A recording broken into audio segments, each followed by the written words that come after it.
বিভাগৰ সন্মানীয় অতিৰিক্ত মুখ্য সচিব অজয় তেওৱাৰী দেৱক।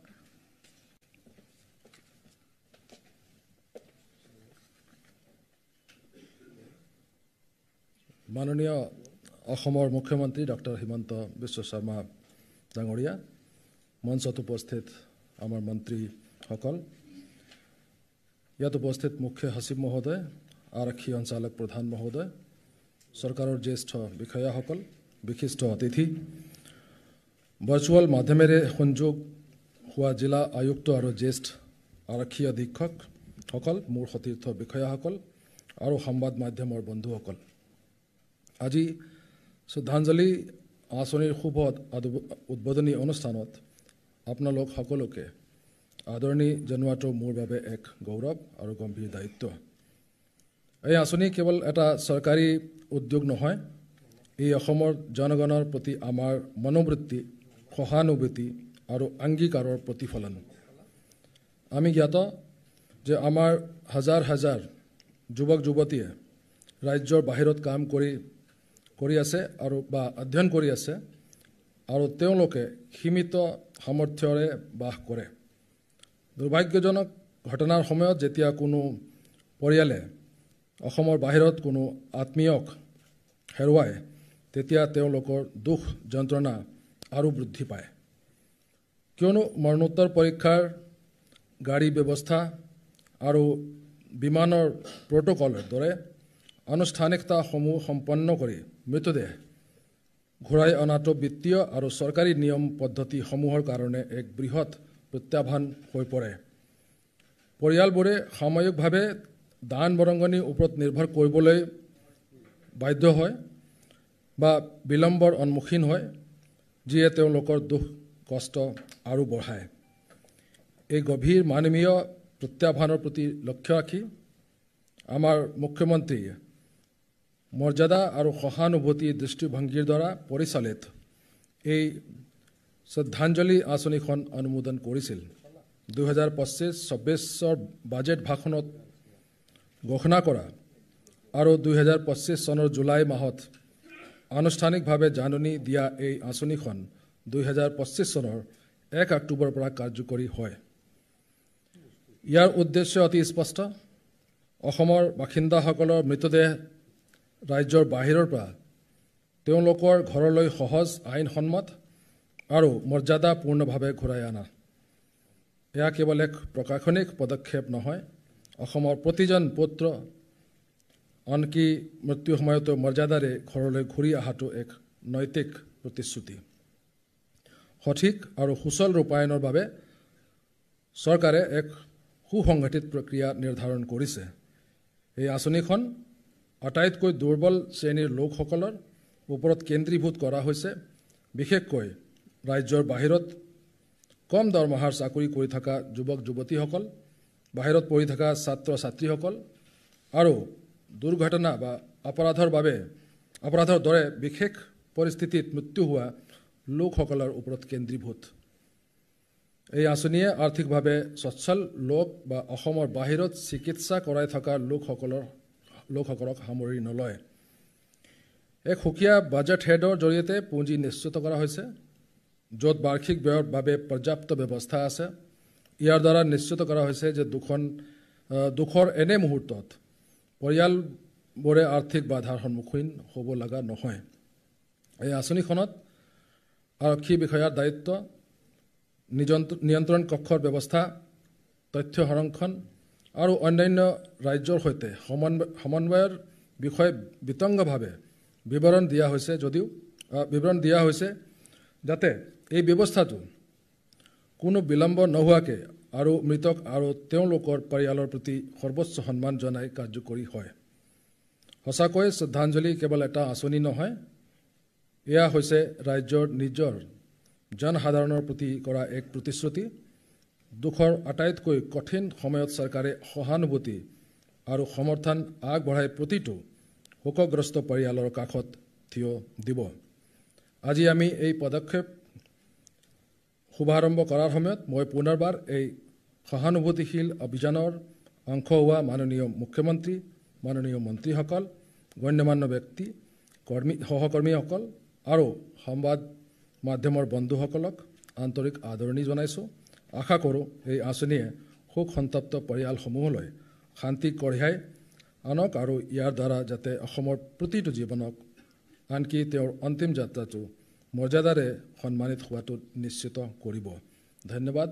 জয় আই অসম।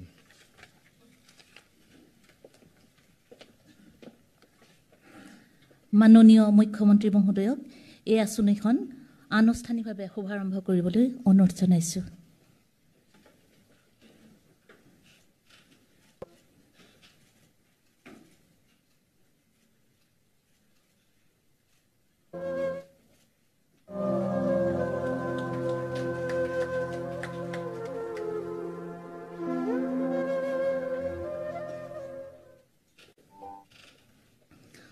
সকলোৰে বোধগম্য হোৱাকৈ আঁচনিখনৰ ওপৰত এক দৃশ্য শ্ৰব্য প্ৰস্তুত কৰা হৈছে।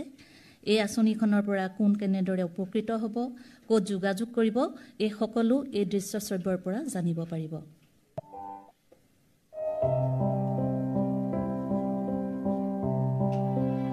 জীৱনৰ শেষকৃত্যৰ সন্মান প্ৰাপ্তি সকলো ব্যক্তিৰে জন্মস্বত্ব অধিকাৰ। মৃত্যু চিৰন্তন। মৃত্যু বেদনা তেতিয়া অধিক যন্ত্ৰণাদায়ক হয় যদি ঘটনাক্ৰমে পৰিয়ালৰ পৰা দূৰত মৃত্যু হোৱা আপোনজনৰ মৃতদেহ স্বগৃহলৈ আনিবলৈ অসমৰ্থ হয় পৰিয়াল। এই কথা উপলব্ধি কৰিয়েই বহিৰাজ্যত মৃত্যু হোৱা ৰাজ্যৰ আৰ্থিকভাৱে দুৰ্বল লোকসকলৰ কাষত আপোনত্বৰ বিশ্বাস আৰু নিৰাপত্তাৰ আশ্বাসেৰে থিয় হোৱাৰ সিদ্ধান্ত ল'লে ৰাজ্যৰ কল্যাণকামী মুখ্যমন্ত্ৰী ডক্টৰ হিমন্ত বিশ্ব শৰ্মাৰ নেতৃত্বত অসম চৰকাৰে। আমাৰ ৰাজ্য চৰকাৰৰ বাজেটত এইবাৰ আমি এটা সিদ্ধান্ত কৰিছিলোঁ যে এনেকুৱা যদি ডেকা ল'ৰা আৰু ছাত্ৰ ছাত্ৰী বিশেষকৈ অসমৰ বাহিৰত যদি তেওঁলোকৰ মৃত্যু হয় তেওঁলোকৰ শৱদেহ সন্মান সহকাৰে আমি অসমলৈ উভতাই আনিম। আজি ৰাজ্য চৰকাৰৰ কেবিনেটে শ্ৰদ্ধাঞ্জলি নামে এখন আঁচনিৰ অনুমোদন জনায়। এই আঁচনিখনৰ দ্বাৰা অসমৰ বাহিৰত কাম কৰিবলৈ যোৱা যুৱক যুৱতী অথবা ছাত্ৰ ছাত্ৰীসকলৰ মৃত্যু হ'লে তেওঁলোকৰ মৃতদেহ সন্মান সহকাৰে ৰাজ্য চৰকাৰৰ খৰচত উভতাই লৈ অহা হ'ব। ৰাজ্যিক বাজেটৰ ঘোষণা আৰু কেবিনেটৰ সিদ্ধান্ত সাপেক্ষে 2025 চনৰ 1 অক্টোবৰৰ পৰা আৰম্ভ হোৱাকৈ প্ৰণয়ন কৰা হ'ল এক মহৎ মানৱ দৰদী আঁচনি শ্ৰদ্ধাঞ্জলি। কৰ্মসূত্ৰে অথবা আন কিবা কাৰণত বহিৰাজ্যত মৃত্যু হোৱা যুৱক যুৱতী শিক্ষাৰ্থী তথা শ্ৰমিকসকলৰ মৃতদেহ সহজ তথা মৰ্যাদা সহকাৰে স্বগৃহলৈ অনাৰ মহান দায়িত্ব গ্ৰহণ কৰিলে ৰাজ্য চৰকাৰে। আৰু গৃহ বিভাগৰ তত্বাৱধানত অসম আৰক্ষীৰ বিশেষ শাখাৰ ওপৰত এই আঁচনি কাৰ্যকৰীকৰণৰ দায়িত্ব অৰ্পণ কৰা হ'ল। এই ব্যৱস্থা অনুসৰি অসম আৰক্ষীৰ বিশেষ শাখাক মনোনীত সংস্থা অৰ্থাৎ নডেল এজেন্সি হিচাপে অভিহিত কৰা হৈছে আৰু এজন উপ মহাপৰিদৰ্শক অৰ্থাৎ DIG নডেল অফিচাৰ হিচাপে নিযুক্তি দিয়াৰ দিহা কৰা হৈছে। নডেল অফিচাৰক সহায় কৰিব আৰক্ষীৰ বিশেষ শাখাৰে এজন জ্যেষ্ঠ আৰক্ষী অধীক্ষকে। অন্য ৰাজ্যৰ সংশ্লিষ্ট কৰ্তৃপক্ষৰে যোগাযোগ সমন্বয় ৰক্ষা তথা মৃতদেহ মৰ্যাদা সহকাৰে উভতাই অনাৰ সকলো আনুষ্ঠানিকতা সম্পন্ন কৰাৰ দায়িত্ব থাকিব নডেল বিষয়াজনৰ ওপৰত। এই আঁচনিৰ দ্বাৰা উপকৃত হোৱা বা শুভফল লাভ কৰাৰ দিশত প্ৰথম আৰু প্ৰধান পদক্ষেপ হ'ব বহিৰাজ্যত মৃত্যু হোৱা লোকৰ বিষয়ে আৰক্ষীক যথাযথভাৱে অৱগত কৰোৱাটো। বহিৰাজ্যত মৃত্যু হোৱা ব্যক্তিৰ পৰিয়ালৰ সদস্য আত্মীয় বা আন ব্যক্তিয়ে 4টা পদ্ধতিৰে আৰক্ষীক এই সম্পৰ্কে জনাব পাৰিব। 91810488 নম্বৰত হোৱাটছএপ মেছেজ প্ৰেৰণ কৰি অথবা নিয়ন্ত্ৰণ কক্ষৰ 0361238151 নম্বৰত ফোন কৰি অথবা জৰুৰীকালীন নম্বৰ 112 ফোন কৰি অথবা আৰক্ষীৰ সেৱা সেতু প্ৰকল্পত সংযোজিত হ'বলগীয়া বিশেষ জনসেৱা ব্যৱস্থাৰেও খবৰ দিয়া কাৰ্য সম্পন্ন কৰিব পাৰিব। খবৰ দিয়া ব্যক্তিৰ মৃত্যুৰ স্থান, সময়, ঠিকনা, স্থায়ী ঠিকনা, আৰক্ষী চকী, আত্মীয় বা অভিভাৱকৰ তথ্য, উত্তৰাধিকাৰীৰ সম্পূৰ্ণ তথ্য সঠিককৈ আৰক্ষীক দিব লাগিব। বহিৰাজ্যত মৃত্যু হোৱা ব্যক্তিগৰাকী ভাৰতীয় নাগৰিক হোৱাৰ উপৰিও অসমৰ স্থায়ী বাসিন্দা হোৱাটো বাধ্যতামূলক। তথ্য প্ৰাপ্তিৰ পাছত ৰাজ্যিক আৰু জিলা পৰ্যায়ৰ মনোনীত বিষয়াই পৰিয়ালৰ সৈতে সংযোগ স্থাপন কৰি প্ৰয়োজনীয় পৰীক্ষণৰ ব্যৱস্থা কৰিব। পৰীক্ষণৰ পাছতে নডেল অফিচাৰে দূৰত্ব আৰু পৰিস্থিতি সাপেক্ষে পৰিবহণৰ ব্যৱস্থা কৰি নশ্বৰ দেহ ঘৰলৈ উভতাই অনাৰ সকলো দায়িত্ব পালন কৰিব। মৃত্যুৰ কাৰণ সাপেক্ষে বহিৰাজ্যলৈ গৈ অসম আৰক্ষীৰ দায়িত্বশীল বিষয়াই আইনী প্ৰক্ৰিয়া, মৰণোত্তৰ পৰীক্ষা বা অন্যান্য আনুষ্ঠানিকতা খৰতকীয়া কৰিব। এই আঁচনিখন মূলতঃ কম আয়ৰ চাকৰি কৰা ব্যক্তি, যুৱক-যুৱতী, অধ্যয়নৰত শিক্ষাৰ্থী, শ্ৰমিক বা বিশেষ পৰিস্থিতিত মৃত্যু হোৱা লোকৰ বাবেহে প্ৰযোজ্য হ'ব। আৰ্থিকভাৱে সক্ষম লোকসকলক এই আঁচনিৰ অধীনত সামৰি লোৱা নহ'ব। চিকিৎসাৰ বাবে বহিৰাজ্যলৈ যোৱা লোকসকলো এই আঁচনিৰ আওতাৰ বাহিৰত থাকিব। বিশেষভাৱে উল্লেখযোগ্য, এই আঁচনি ৰাজ্যত শুভাৰম্ভ হোৱাৰ পূৰ্বেই চৰকাৰে এই বছৰ 21 গৰাকীতকৈ অধিক ব্যক্তিৰ নশ্বৰ দেহ চৰকাৰী পৃষ্ঠপোষকতাত স্বগৃহলৈ অনাৰ ব্যৱস্থা কৰিছে। মুঠৰ ওপৰত শ্ৰদ্ধাঞ্জলি আঁচনিয়ে বহিৰাজ্যত মৃত্যু হোৱা দুৰ্ভগীয়া নাগৰিকৰ নশ্বৰ দেহ স্বগৃহলৈ প্ৰত্যাৱৰ্তন সহজ আৰু সন্মানজনক কৰি তুলিব। শেষ যাত্ৰা হৈ পৰিব সন্মান আৰু আদৰৰ যাত্ৰা। মাননীয় মুখ্যমন্ত্ৰী মহোদয়ক সবিনয়ে তেখেতৰ বক্তব্য আগবঢ়াবলৈ অনুৰোধ জনাইছোঁ।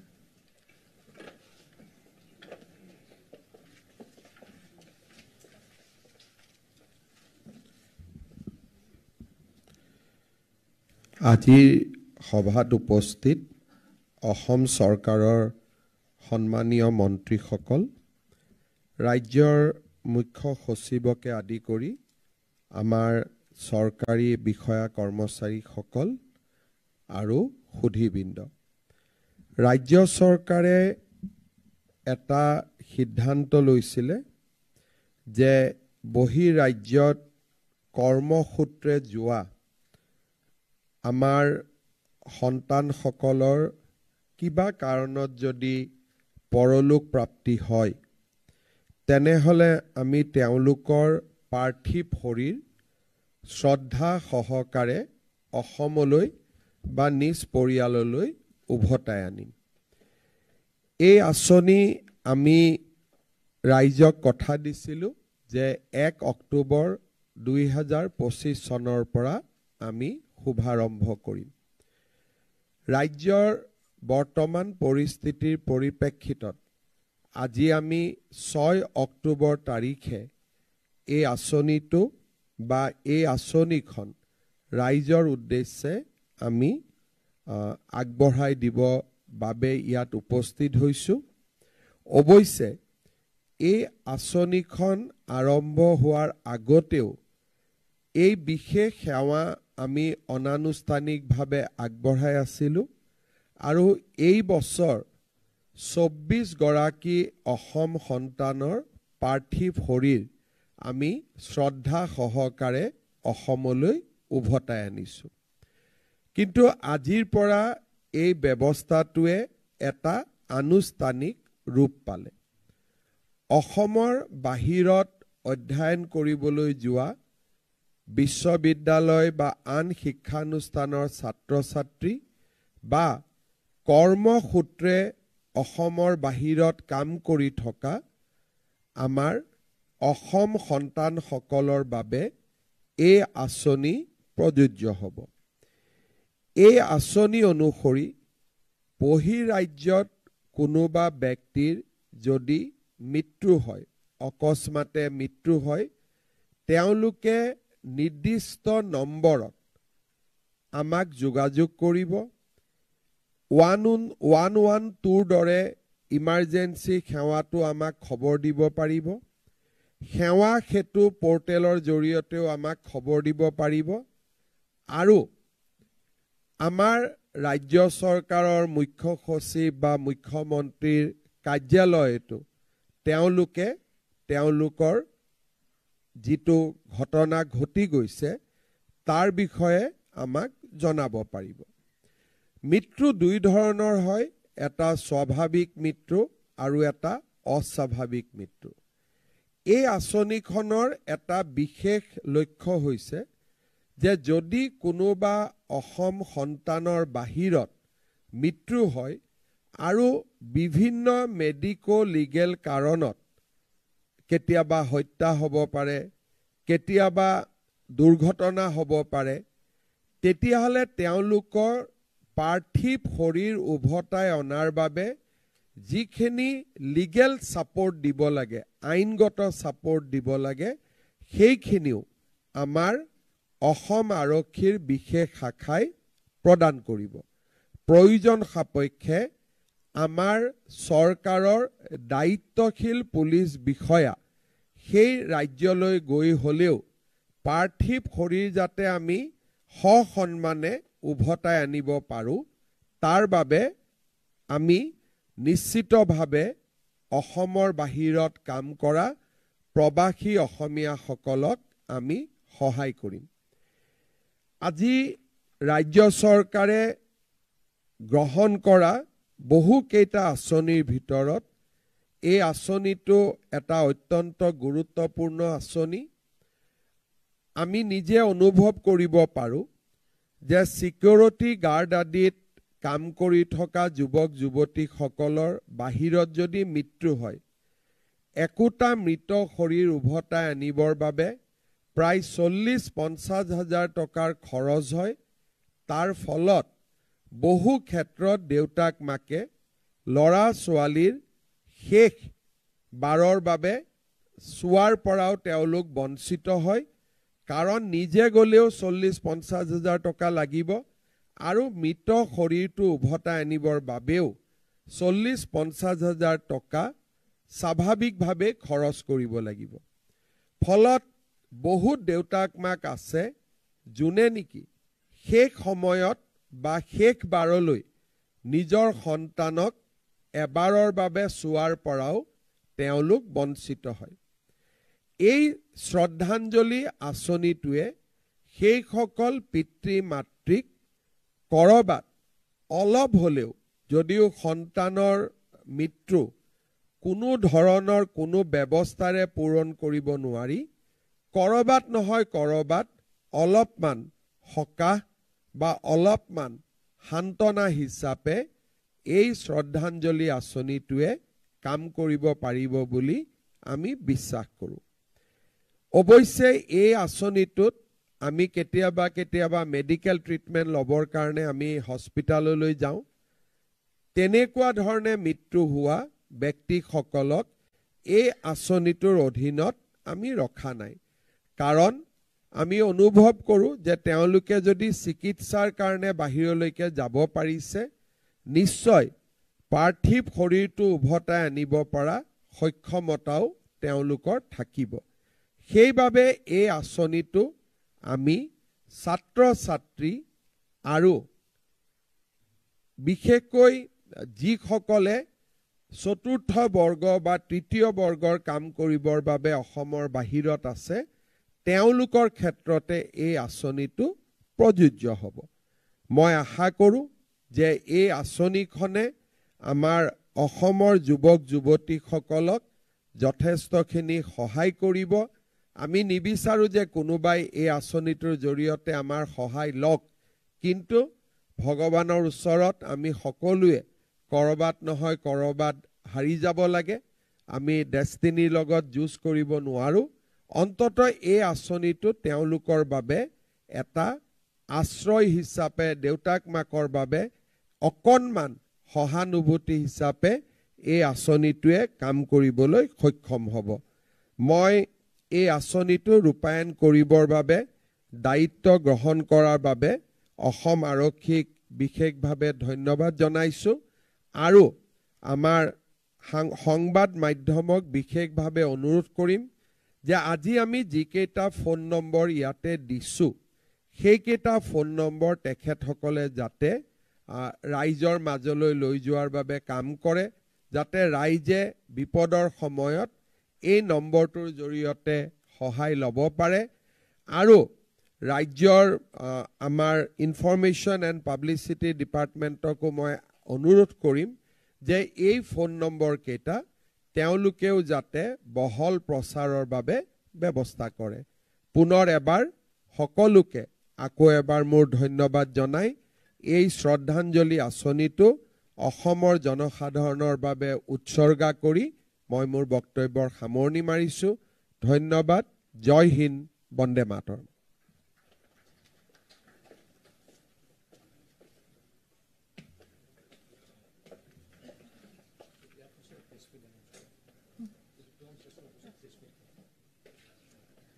আমি ৰাষ্ট্ৰীয় সংগীত পৰিৱেশনেৰে আমাৰ অনুষ্ঠান সামৰিম। गणमन अधिनायक जय हे भारत भाग्य विधाता। पंजाब सिंध गुजरात मराठा द्राविड उत्कल बंगा। विंध्य हिमाचल उच्चल जलधि तरंगा। तव शुभ नामे जागे, तव शुभ आशीष मांगे। गाहे तव जय गाथा, जन गण मंगलदायक जय हे भारत भाग्य विधाता।